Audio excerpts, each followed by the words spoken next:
and it cut out.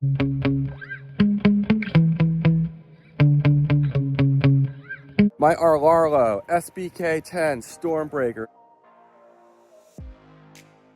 It's been a pretty solid speed runner. This is the metal version. It came with a little 28mm.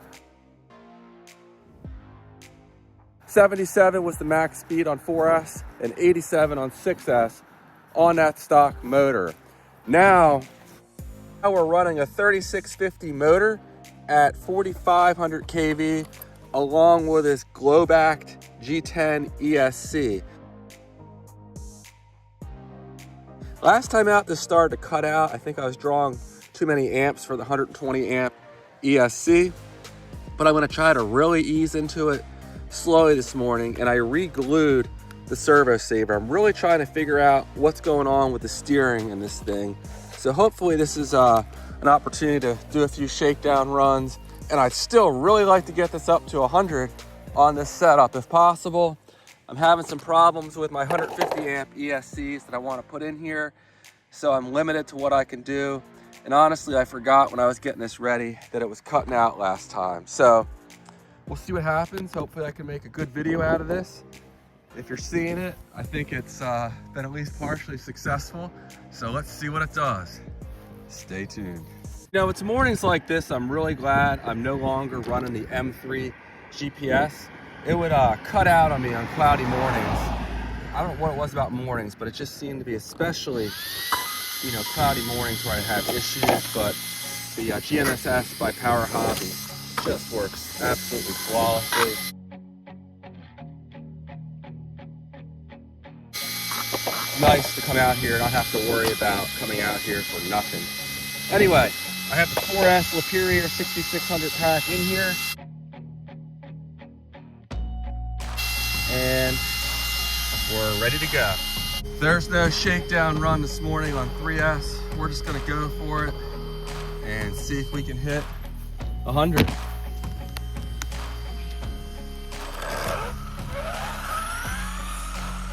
All right, why is the steering trim so far off here?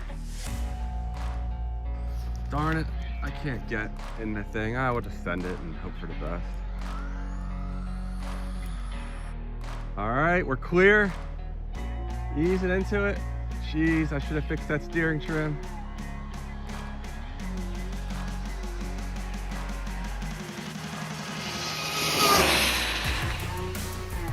Full throttle.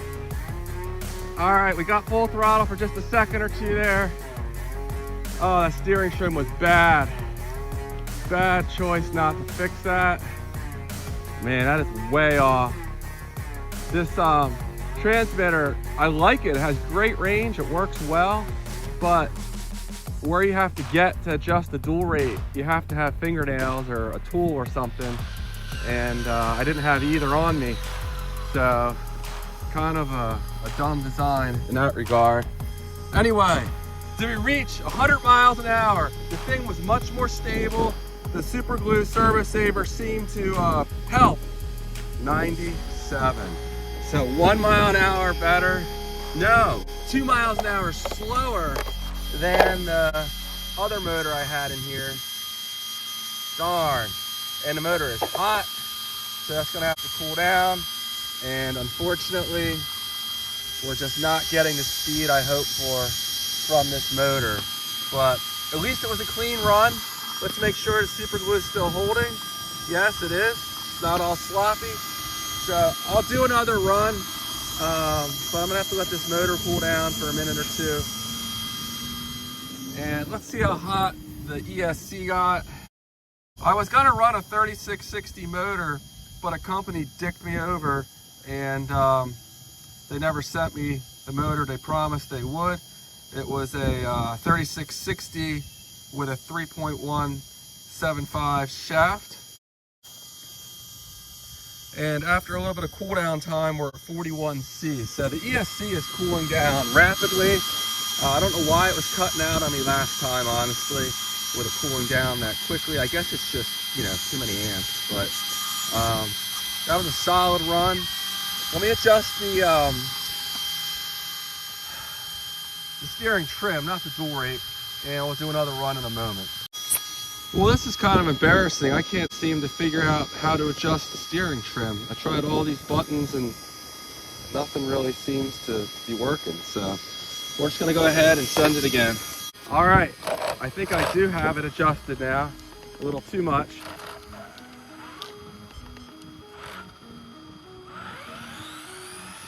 All right, that's much better. All right, here we go. Track, start, and we're reading. I'll try to stay in the throttle a bit longer this time if I can. Easing into it.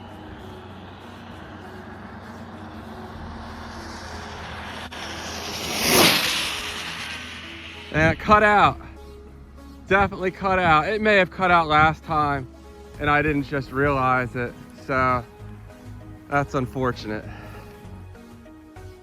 Let's see how fast we got before it cut out. 96. So I think it actually did cut out the first run and I just did not realize it.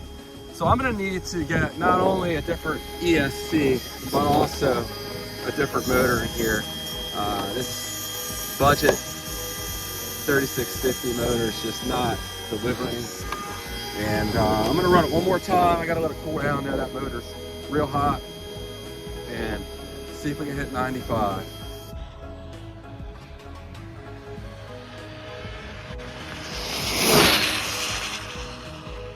And it cut out right there. You know what I didn't think of till right now, and it shouldn't be a low voltage issue, but what if that is my problem?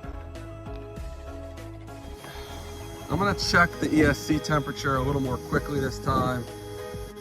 The problem is by the time it gets back to me, you know, it's cooled down some.